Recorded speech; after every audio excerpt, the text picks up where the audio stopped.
My name is Margaret Hill. I'm 67 years old, and I've lived my whole life in Savannah, Georgia, the kind of town where the air smells like magnolia and folks still wave from their porches. For most of my years, I believed kindness and trust were the same thing. Then came the morning that proved me wrong. I gave my house keys to my son, Caleb, thinking I was opening a door to family closeness. The next morning, my furniture was on Facebook Marketplace. My husband's favorite rocking chair, the one that still creaked in his rhythm, gone. The china cabinet where I kept our wedding dishes empty. It was as if someone had erased the story of my home overnight. I stood in that hollow room, clutching my teacup, feeling the weight of silence press against the walls. How could love turn into something that sharp? How could a mother's open hand be mistaken for opportunity? I whispered a prayer, not for revenge, but for clarity. Because what they didn't know, what no one knew, was that this old teacher had one more lesson left to give, and sometimes the hardest lessons come wrapped in love and loss all at once. I spent 38 years teaching 4th grade at Savannah Elementary, and in all that time, I learned children remember how you made them feel far longer than what you taught them. Maybe that's why I tried so hard to make our house feel safe. After my husband, Frank, passed 15 years ago, that small white house on Willow Street became my anchor. Every nail, every rosebush out front, every worn step on the porch carried a story. I paid that mortgage one careful check at a time, taking summer tutoring jobs and weekend shifts at the library. It wasn't just a home. It was proof that love and perseverance could build something that lasts. Sundays used to be my favorite. Frank's old gospel records spinning, roast in the oven, our 2 kids, Caleb and his sister, Laura, laughing over mashed potatoes. Even after Frank was gone, I kept the ritual alive. It felt like honoring him. My faith taught me that family is a promise, not a possession, and I clung to that promise even when life tested it. So when Caleb came to me last spring, newly divorced and weary-eyed, asking if he could store a few things in my garage, I didn't hesitate. He talked about restarting his life, about simplifying and living lighter. I thought he meant he was searching for peace. I wanted to believe that. I offered him not just space for his boxes, but a seat at the dinner table again. The truth is, mothers never stop hopping. Even when a child drifts away, you keep the porch light burning. Maybe that's what blinded me, the wish to fix what time had splintered. Caleb had grown quieter over the years, harder to read. He used to bring me flowers on Sundays. Lately he brought business talk. He said things like, "People are held down by their stuff," or "You could make a fortune if you let go of this place." I laughed it off, never imagining he meant my home, my memories. Still, a part of me noticed the distance behind his smile. The way he measured the furniture with his eyes, not his heart. I told myself it was stress, that divorce can twist a man's priorities for a while. I never saw it as warning. Looking back now, I realize love made me slow to question. I saw my son as the boy who once held my hand walking to church, not the man carrying quiet plans I couldn't yet see. I trusted him because I wanted to believe goodness always returns to where it began. But trust without boundaries is like leaving your front door unlocked. You don't expect family to walk out with the silverware. I didn't know it then, but the real test of my faith and my motherhood was just beginning. The morning began like any other. Sunlight pooling through the lace curtains, the smell of pecan coffee drifting through the kitchen. I hummed an old hymn as I reached for my favorite mug, the one Frank gave me on our 20th anniversary. But when I stepped into the living room, my voice caught in my throat. The space felt wrong, empty. The oak table gone. The china cabinet I'd polished every Easter missing. Even Frank's fishing rods, which I'd kept in the corner like relics of a gentler time, vanished. For a moment, I thought maybe there had been a break-in. Then my eyes fell on something glowing from the coffee table, my tablet, still open from the night before. Facebook Marketplace. There it was, clear as daylight. My furniture, my dishes, my memories, all photographed and listed for sale under an account with my son's name. At first, I refused to believe it. I told myself there had to be some mistake. Maybe Caleb was just taking photos to organize the garage sale he mentioned. Maybe this was some kind of surprise renovation he hadn't explained yet. But then I heard laughter from the porch. Caleb was standing there with his girlfriend, Lana, sipping iced tea like nothing was wrong.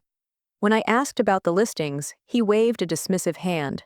"It's a misunderstanding, Mom. We're just decluttering.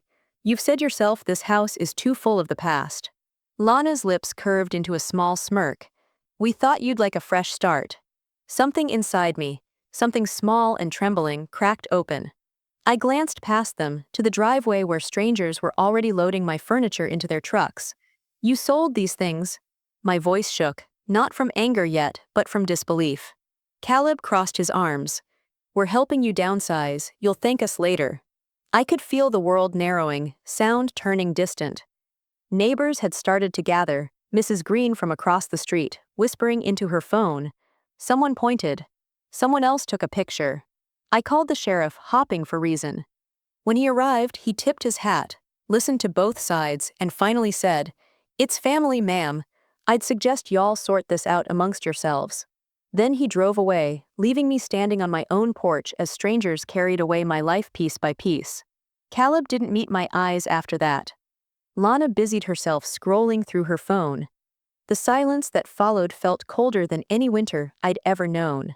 That night, I sat in the bare living room, my hands folded in my lap. The shadows stretched long across the floor where my husband's chair once sat. I could still hear the faint creak of its wooden frame in my memory. I didn't cry, not then. Because something in me knew that tears wouldn't fix what had been broken.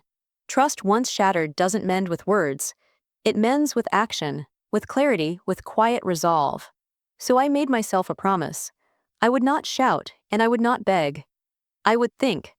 I would gather my strength the way I used to gather lesson plans and patience for unruly students. They thought they had fooled me, but they'd only reminded me who I was, a woman who'd built her life from nothing once before. And I could do it again. That Sunday, I sat in the second pew at St. Matthew's, the same church where Frank and I were married. My hands trembled slightly as I held the hymnal, but my face stayed calm. After the service, I lingered by the fellowship hall, where the smell of lemon cake and coffee filled the air. Mrs. Delaney, the pastor's wife, noticed the look on my face long before I spoke. She didn't press, just led me to a quiet corner, away from the chatter. I told her everything in a low voice, the listings, the smirk, the silence of my home. She listened, nodding slowly, her eyes soft but steady. When I finished, she said just one thing. "Margaret, sometimes the best lessons aren't taught in classrooms." I went home thinking about that sentence, replaying it like an echo. That night, when the house was still, I walked to my desk, the one piece of furniture Caleb hadn't touched because he thought it was worthless. From the back drawer, I pulled out a small blue envelope, its edges slightly frayed. Inside lay Frank's last insurance settlement. I'd never spent a penny of it. I'd always said it was for a rainy day. Well, the storm had arrived. I sat there under the soft glow of my desk lamp, tracing my husband's handwriting on the old policy papers. Frank had always believed in teaching through consequence, not cruelty. People only learn when it costs them something, he used to say. So I started my plan, not out of anger but purpose. The next morning I called Mr. Daniels, the lawyer who'd helped me when Frank passed. He still answered his own phone, polite as ever. "Mrs. Hill," he said warmly, "it's been a while. What can I do for you?" "I need to update a few documents," I replied. "And I need you to keep this between us." He didn't ask why good lawyers never do. We met that afternoon. I signed papers quietly, shifting certain titles and accounts in ways only I would understand. I didn't tell Caleb. I knew he'd already pocketed thousands from my furniture sales.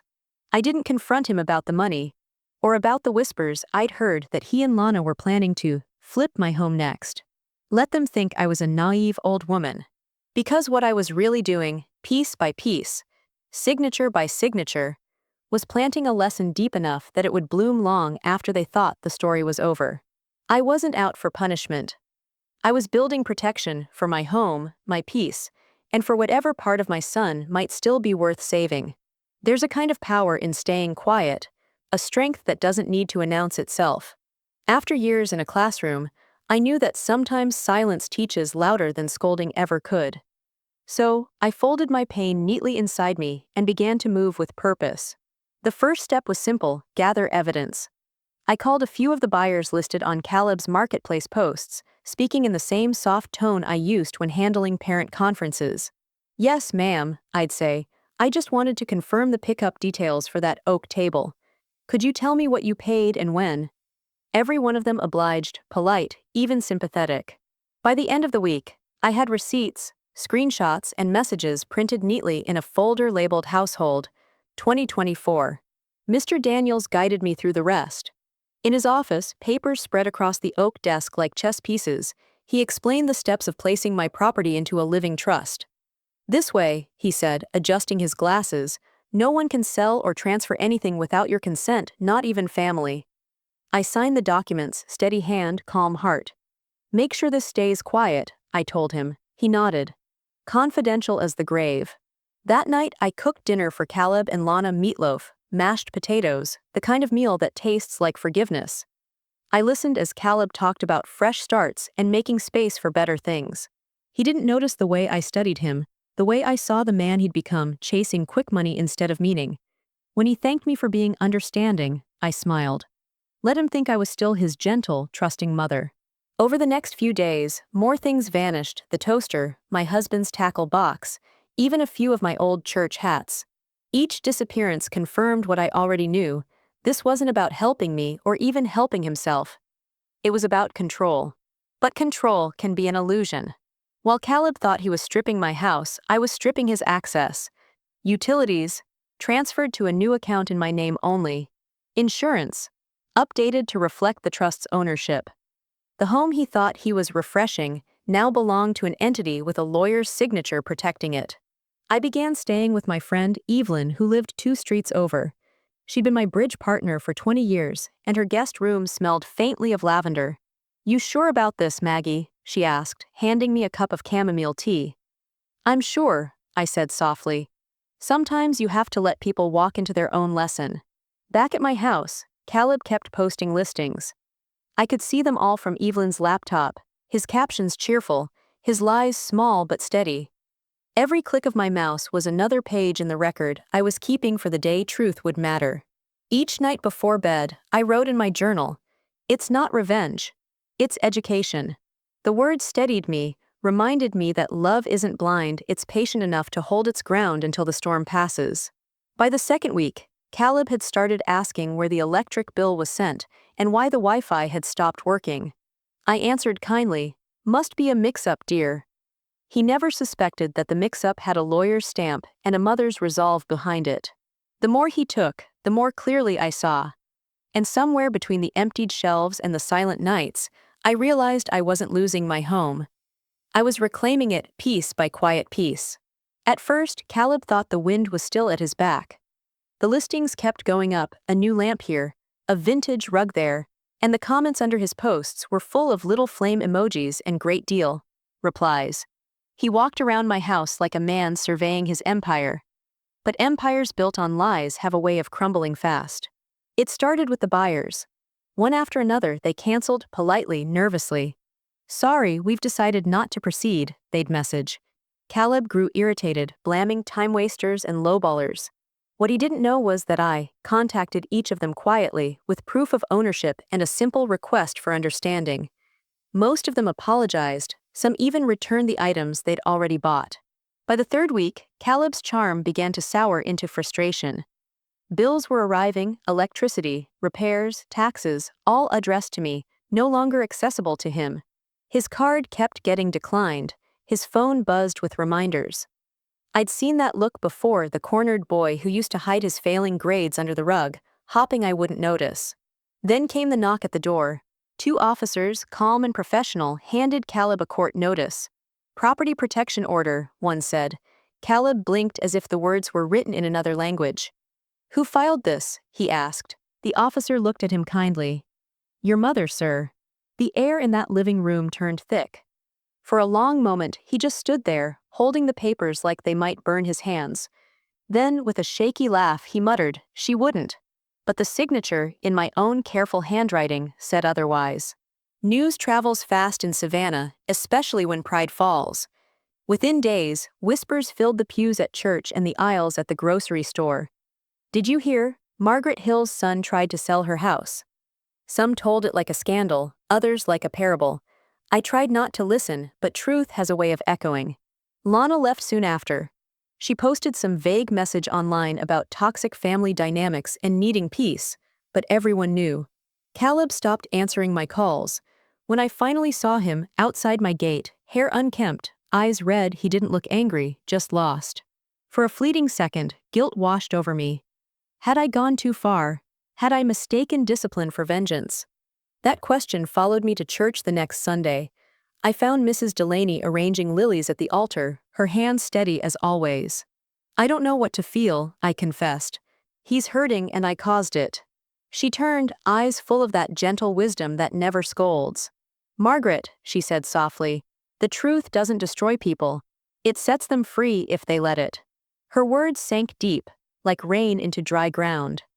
I realized then that love sometimes means stepping back while someone you raised learns what real consequences feel like. It isn't cruelty, it's mercy with boundaries. That night, I sat alone on my porch, the same spot where Frank used to sip his evening coffee. The cicadas hummed, the air smelled faintly of rain. I thought of my son, of the boy who once brought me dandelions from the yard, and the man who tried to sell the very soil they grew from. The papers were filed, the house secure, the lesson in motion. But my heart still ached. I prayed quietly, asking for strength to stay firm, not bitter. Because love, I was learning, isn't proven in how much you give, it's measured in what you refuse to let be taken. They say the bottom doesn't come with a sign, it comes quietly, like fog on the river. For Caleb, it started with a car that wouldn't start, then a landlord who wouldn't wait. Within weeks, he'd lost the apartment he shared with Lana, and the man who once mocked small jobs was standing outside the hardware store at dawn, hoping someone would need an extra pair of hands.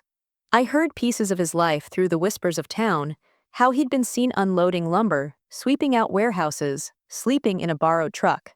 At first, I tried not to listen. I told myself he needed space to learn, to rebuild what pride had shattered. But at night, as the wind moved through the pine trees behind my house, I'd find myself whispering his name in prayer. It wasn't anger that lingered in me anymore, it was grief. Not for the furniture or the money, but for the man I knew he could have been, the boy Frank and I had raised to know better. My late husband used to say, "You can't save a man from drowning if he won't stop kicking." Those words had felt harsh once. Now I understood them. Love doesn't always look like rescue. Sometimes it looks like waiting on shore, holding the towel, and letting the waves do their teaching. Months passed. The leaves turned, the air softened with spring. One afternoon, I found an envelope in my mailbox, my name written in Caleb's uneven scrawl. My hands trembled before I even opened it. Inside was a short letter, smudged with dirt in the corners. "Mom, I don't expect you to answer. I just want you to know you were right. You taught kids for 30 years, and now I see I was the one who needed teaching. I'm not proud of what I did. I see now that I treated your kindness like weakness. I'm working now, it's not much, but I'm doing it honest. I just wanted you to know I'm sorry." I read those lines until the ink blurred with my tears. Then I folded the letter and placed it beside Frank's photo on the mantel. "You'd be proud of him," I whispered. It took me another week to find the courage to see him. I brought a pot of stew, his favorite, the kind with corn and potatoes, slow-cooked like patience itself. He was staying at a friend's small rental by the river. When he opened the door, I almost didn't recognize him. Thinner, quieter, eyes heavy but clear. "Mom," he said, voice cracking like a child. I didn't answer right away. I just stepped forward, set the pot on the table, and took his hand. It was rough and calloused, the way his father's used to be after a long week. For the first time in years, Caleb didn't fill the silence with excuses. He just looked at me, really looked, and said, "Thank you for not giving up on me." We ate in silence. No speeches, no lectures. Just the sound of spoons against bowls, the creak of chairs, and the faint hum of the river outside. Somewhere between the first bite and the last, I felt something lift, not the memory of what he'd done, but the burden of carrying it alone. As the sun dipped low and the light turned golden across his kitchen, I realized forgiveness isn't a single act. It's a quiet decision you make over and over to see who someone is becoming instead of who they were. That night, as I drove home under the Spanish moss and twilight sky, I finally exhaled.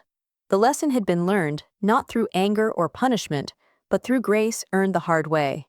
When the time finally came to tell him the truth, it wasn't in a lawyer's office or across a courtroom table. It was in my own kitchen, the one he'd once tried to sell piece by piece. Caleb sat across from me, hands folded, eyes lowered, the shame still hanging heavy between us. I poured us both tea, the way my mother used to when hard words needed soft landings. "Caleb," I began, "there's something you should know. I never pressed criminal charges. The police reports, those were just to protect the property, not to punish you." He blinked, confused. "You mean I could have gone to jail?" "Yes," I said gently, "but I didn't want to see you destroyed. I wanted to see you change." I reached for the small blue envelope I'd kept tucked in my desk for 15 years, Frank's final insurance settlement. "You remember this?" I asked. "You once thought it was just old paperwork." He nodded slowly.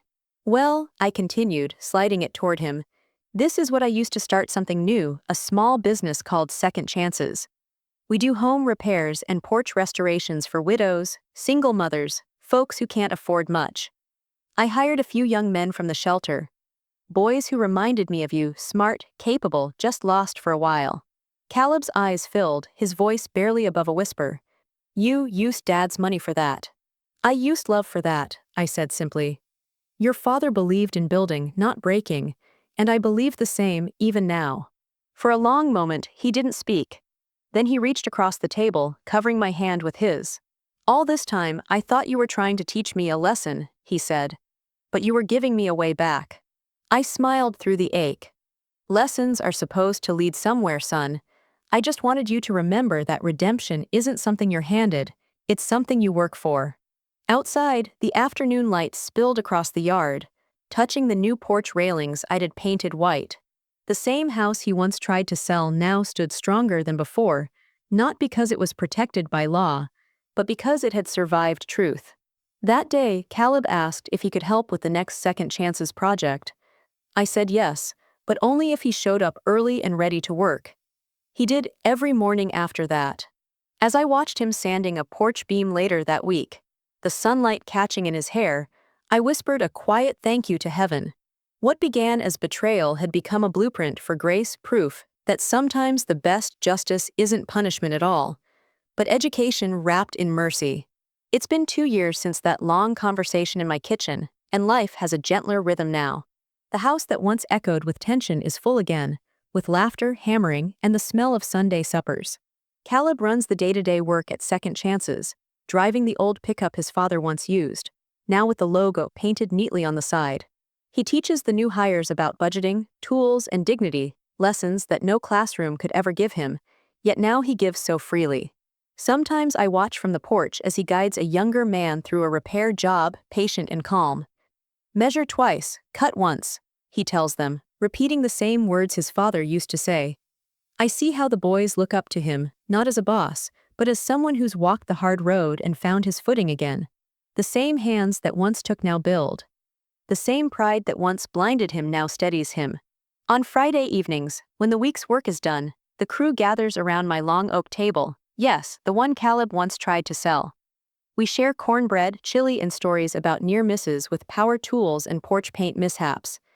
I make sure every man leaves with leftovers and a word of encouragement. "This house," I tell them, "is proof that broken things can be mended, people included." Caleb often stays after everyone's gone, washing dishes beside me in comfortable silence. Sometimes he hums the hymn Frank loved, "It is well with my soul." And truly, it is. He doesn't apologize anymore, he doesn't have to. His life has become his apology, his redemption, his gratitude in motion. Our bond isn't what it once was, it's better, stronger, honest. We talk about real things now, about debt, forgiveness, legacy. He keeps his own small apartment but comes by most mornings, not out of obligation but affection. The community has taken notice too. People stop me in the market saying, "Margaret, you must be proud." I always smile and answer, "I'm grateful." Pride fades. Gratitude stays. Sometimes in the quiet evenings, I sit on the porch with a cup of chamomile tea and watch the sun dip below the magnolias. The paint on the railing gleams soft gold, and the wind smells like salt from the river. That's when I whisper to myself, sometimes love has to look like loss before it feels like grace. It's true, tough love doesn't come wrapped in ribbons. It wears boots instead of slippers. It walks beside you when words fail and holds its ground when your heart wants to give in. As the porch light flickers on and the crickets begin their chorus, I close my eyes and thank God for the lesson learned. Not just by my son, but by me. Because in teaching him the cost of forgetting, I rediscovered the beauty of forgiving. The porch light glows softly against the twilight, the same light Caleb once tried to sell for quick cash. Now, it stands as a quiet symbol of everything rebuilt. Margaret sits in her rocker, a shawl around her shoulders, watching Caleb laugh with the men from Second Chances as they load their tools into the truck. She whispers to herself, "You can replace furniture, but you can't replace faith in the people you love." That light, steady, and warm feels like forgiveness itself. Have you ever had to teach someone you love a hard lesson? Tell me where you're watching from. I read every story from every city. And if this reminded you that love sometimes comes with boundaries, stay a while, there are more stories waiting.